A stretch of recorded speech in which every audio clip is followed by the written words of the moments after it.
So today I want to talk about Kickstarter, and what I want to know is that if there's a particular Kickstarter that's close to your heart. Maybe it's one that you were an early backer of, or one that you wish that got funded, or maybe it was a Kickstarter that you did yourself.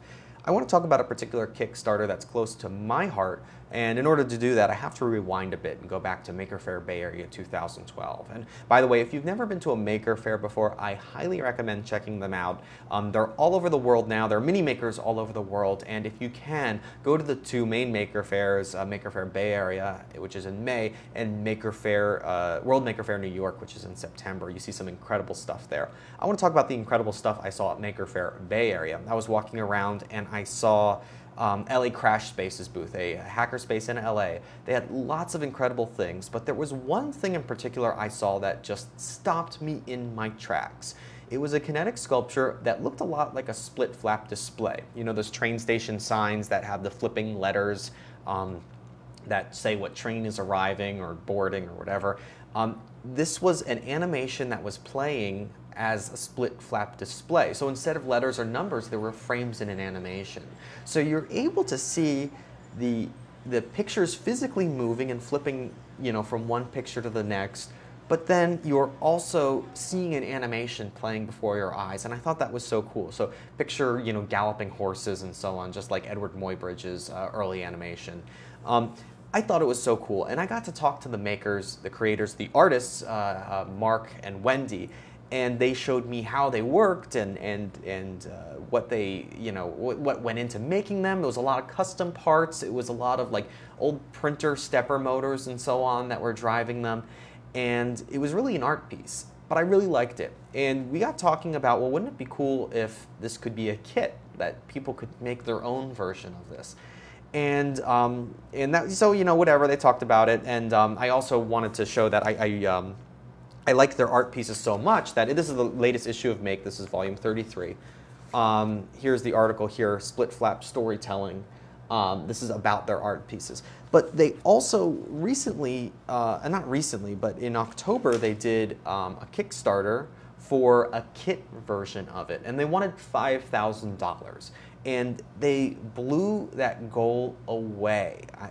They ended up getting 1,856 backers for a total of $137,567. And they only wanted $5,000. So that's incredible. And it was incredible to kind of see this from an early stage where it was kind of like, oh, maybe we'll do a Kickstarter. And in order to create the kit, they teamed up with a friend of theirs, Stephen Goldstein. And I have my reward. I've, of course, backed the project. I got the version that has a motorized, it's motorized, so they give you a couple parts to be in the motor, to motorize it. Otherwise, the kit version is hand cranked. And so, you know, you get some parts. I haven't put this together yet. I think maybe I'll do it this week or next. You get some parts to put it together. The rest is pretty much flat pack, and here's parts of the animation there that you attach into the display. And it's a kit now, and they sell it now. And so it's really cool that they had such a smashing success on Kickstarter. It's neat that it was a bit of an art project and not totally practical. So I'm curious to know if there's a particular Kickstarter project that you are especially fond of, one that you're a proud backer of, or if there's a Kickstarter that's out right now that you're especially excited about. I just saw the 3Doodle, the 3D pen that prints.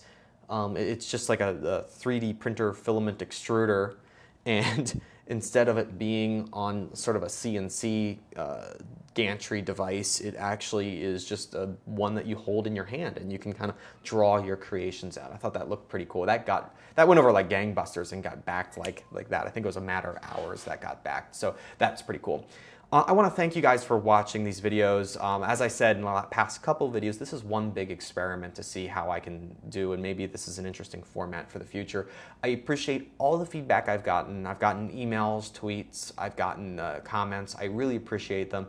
If there's something you don't like about it, let me know, and I can kind of work and see if I can make it better, because I think it can only get better from here.